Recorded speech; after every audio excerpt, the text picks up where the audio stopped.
I'm a mum of 5 children, and I believe that mums all over the world love their babies.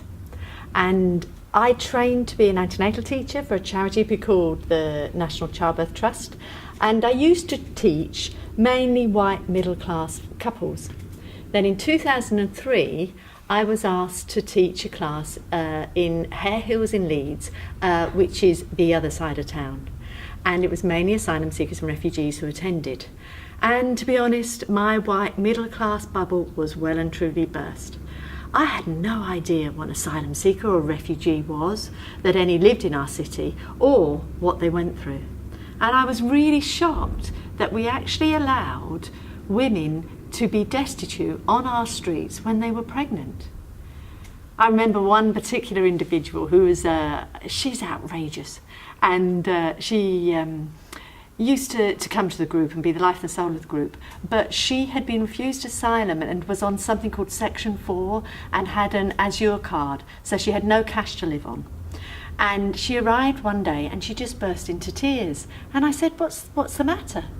And she explained she'd gone to the supermarket to buy some food on her card and no money had been put on it. So the cashier looked away, because she was obviously one of those, and took the food away, and she came to us because she had nothing to eat and no nappies or anything for her baby.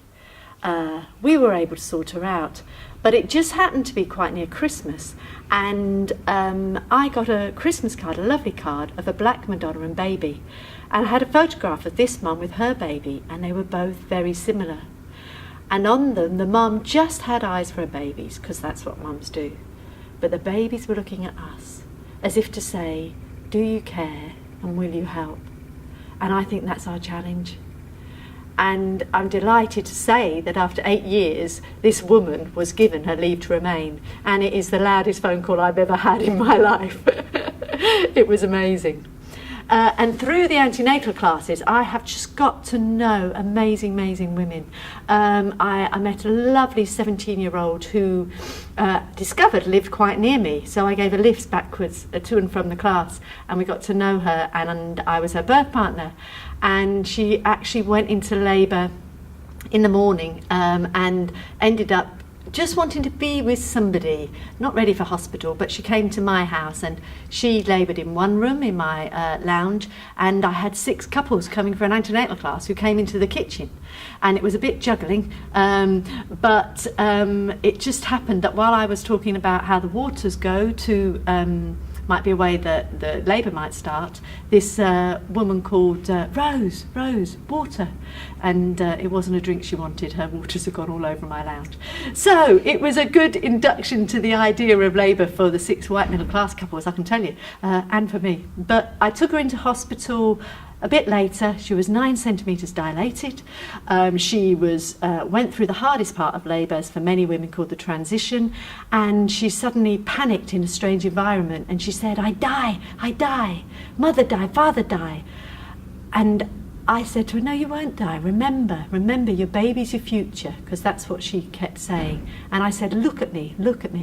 And her eyes bulged and she stared at me. And then she said, I don't want to see your face. And it made me laugh. And then she laughed. And then we hugged. And then she was all right, because she felt safe, because she knew me. And then I left her in the hospital, a 17-year-old with a brand new baby who spoke very little English. And I thought, crumbs, how the heck is she going to cope? And I went home to my 17-year-old wondering, was he out of bed?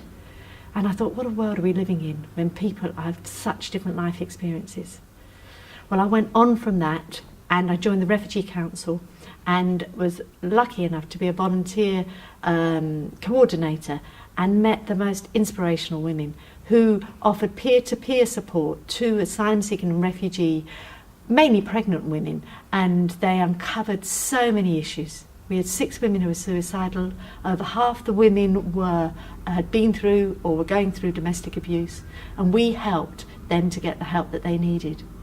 And then we came together every month and thought, there's things wrong here that we need to do something about. So we put out a call for anybody who would be interested in improving maternity care for asylum seekers and refugees. And through that, we set up the maternity stream of Sanctuary.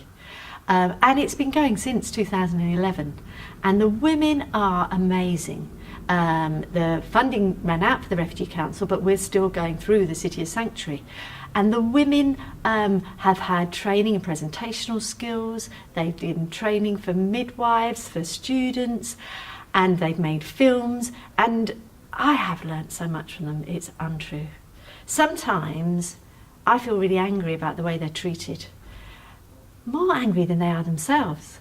And I've asked one before, you know, I don't understand this. And she said, yes, Rose, but at least things are bad, but at least I can sleep safely in my bed at night. And I thought, yeah, I haven't got a clue what that means. I've never worried about not being able to be safe in bed.